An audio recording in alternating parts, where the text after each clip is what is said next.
My wonderful brothers and sisters, a lot of events have really happened in the course of this month, I think. That is the month of May. A lot of things have really happened. And Catholics, finally, they've gotten their new Pope. They've gotten their new Pope. That was after the demise of Pope Francis. And now the white smoke finally came up, and they finally got a new Pope. That was Pope Leo the 14th. Pope Leo has actually roots from the United States, and also he lived in United States and some areas also of Peru. And I think he has the citizenship of the US. And from what I saw, because I was going through his biography, and I realized that he's a genius. He's a man who's actually a genius. He's a mathematician, or you can call it a statistician.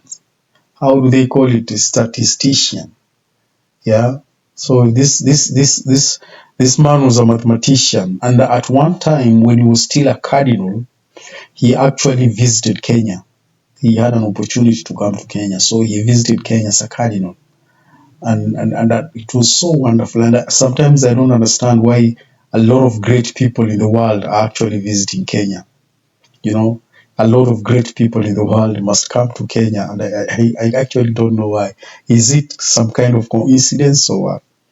Because you look at Obama before he became the president of America, he actually visited Kenya, and of course, it is well known that his father came from Kenya. His father is a Kenyan.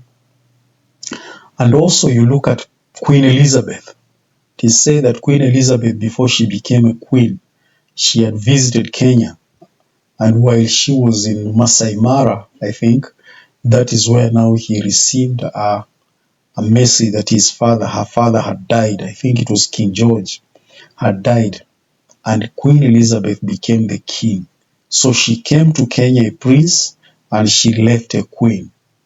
Yeah, you can see, man, there's something about this land, Kenya. Yeah, and likewise also Prince Henry, who was the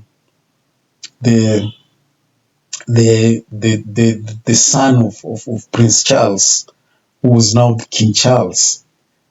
He came to Kenya and proposed to his wife in Kenya. You know, he came and proposed to his wife in Kenya, and also Prince Charles, after the death of Queen Elizabeth, what happened is that he visited Kenya. That is, after becoming a king, he had to come to Kenya, and he visited Kenya.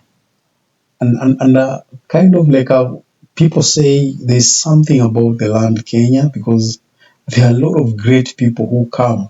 Some of them, after they've become great, they'll have to visit Kenya. And there are some, they become great even before they leave Kenya.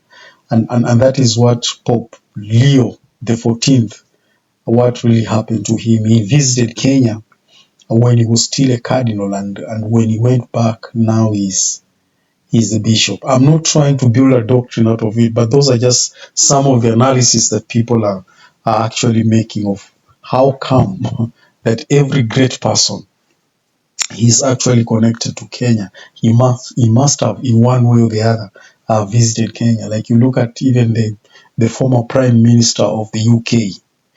This man, I can't remember his name. His father was actually Kenyan. You know, his father was Kenyan because he was an Asian.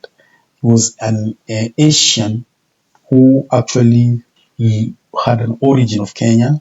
He had lived in Kenya before they moved to the UK, and that is something that sometimes it's crazy, huh? Sometimes it's crazy. But now the Catholics have actually gotten a new pope, and it is something so great. And I heard also leaders of the church congratulating the Catholic people for having gotten a new pope, gotten the leader. And they wrote a lot of wonderful messages congratulating the pope, that is now actually the pope now. And when this Pope was called, there are some of the messages that he gave relative to his office. And let us just listen to what he had to say after his inauguration. And without further ado, please welcome. La vita per il gregge di Dio. Cardinal Robert Francis Prevost will now be known as Pope Leo XIV.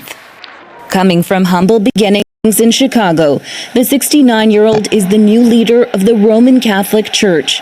He's the first American to fill the role. He's not a showboat. He is very calm, but extremely intelligent and extremely compassionate. Father Mark Francis, a former seminary classmate, says Prevost has always been committed to outreach. He's a person who's very sensitive and is concerned to allow everyone to have a voice. His papal name may signal his priorities. The last pope to take that name, Leo XIII, was known for focusing on Catholic social teachings, especially having to do with workers' rights.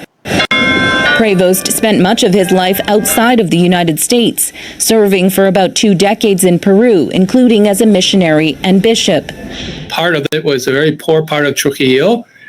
He always made conscious decision to make sure that the poor were attended to. His record is not without controversy. Accountability groups have accused him of mishandling clergy sexual abuse claims in both Peru and Chicago. Di tutto il mondo.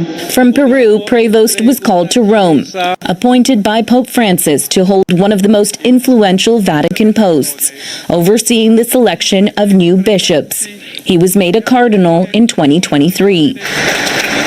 Prevost is believed to have shared many of Pope Francis's views on the environment and on the need to embrace migrants and the poor, though he will have to clarify his views on the role of women within the Church. And one of the most important issues was the experience of women who don't feel valued and who want to contribute more to the life and to the ministries of the Church. As Pope Leo addressed the crowd, he spoke of the need to build bridges. I saw him as someone who would build consensus, someone who was able to see that the via media, the middle is where dialogue really is fruitful and takes place.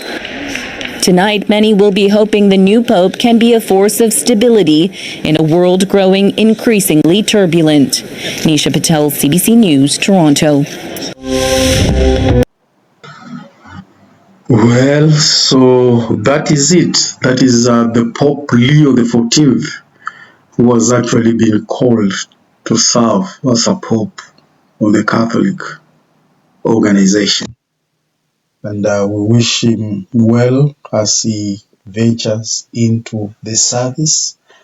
And we pray also for our brothers and sisters in the Catholic faith, that they may also be able to embrace the faith and move forward. So we just want to congratulate him, and I personally like to congratulate him, even though he may not have an idea of somebody like me living in this planet Earth, but God knows I am here. And I would like just to congratulate him for the service that he's been called to serve. And also someday maybe